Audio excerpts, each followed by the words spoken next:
Well, shopping for beauty products at the drugstore can be overwhelming, and it can leave you buying a bunch of things that you really just don't even need at all. So here to help us all crack the drugstore code and simplify our quest for affordable beauty is lifestyle expert and my good friend, Stacy Cox. Welcome back, Stacy. Hello. Good to see you. And I was thinking about this earlier. I said, you know, you go to the drugstore and you think you're going in to get one thing, and then you find like 5 other products that match up with what you were looking for, and it's a little confusing sometimes. I call it beauty bait. And the drugstores are notorious for this, and they lure you with like on the aisles, on shelves with like little hairbrushes, things you didn't need. You have to have willpower. You need to police yourself.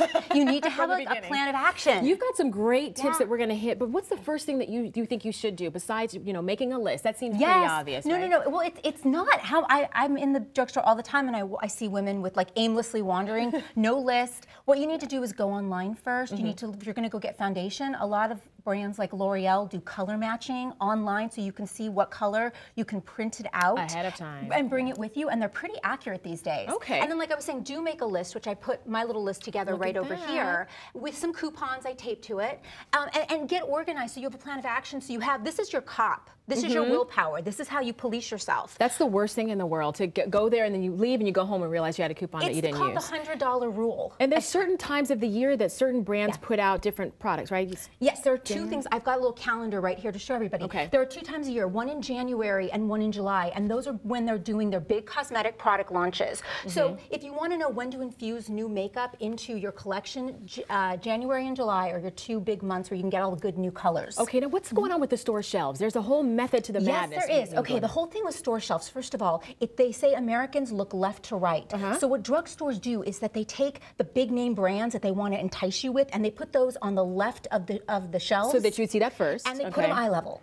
And then they take the store brands, the name store brands, and they put them on the right, and they put them on the lower shelves. They subjugate them. Oh, and also the larger packaging, you know, like the larger quantity down at the bottom? Good point. Well, what they do is they take their jumbo-sized bottles, which I brought examples of right here up in front, and they put those on the bottom. But what's really cool, it's kind of what's really cool about those, you spend a few more dollars on the larger size bottles, but it costs less per use over time. And then what I'm telling viewers to do is to buy empty bottles and decant from the big bottles and stick some of the littler bottles in your shower that are easy to grab, in your kids' lockers at school with hair gel so they can touch up. But it saves you money when you start to stash smaller bottles in purses, office desk drawers, kids' lockers, things like that. So we should be paying attention to the placing of things on the shelf, eye level. Exactly, eye level. More expensive usually. Big brands go on the left and in eye level, exactly, and then lesser known brands on the right. And here's your empty containers here that you can use and fill up. Okay. Exactly. And then you said that we should not be spending a lot of money on shampoos, but more so on things like conditioner, right? Turns out, I did my research. It turns out that shampoos are all about the same, all equal, all created equal. Okay. But conditioners, not so much. So if you want to spend less on shampoo and more and save your beauty dollars for conditioner,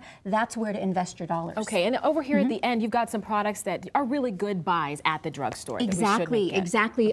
One of my favorites right on the end is from Elnet. It's L'Oreal Paris. This is one of the most popular hairsprays, and it's called Brushable Hold, because you can take that, spray it through your hair, get the great hold, and then take a hairbrush and brush it out just like that. It's gone. So if you're short on time, you don't have time to wash your hair, that's the hairspray to use because it stays and then it leaves. Okay. And it's a big red carpet secret with makeup artists and celebrities. Good job, Stacey. You did your research. Thank you. Great job. All right, and we'll be right back after this.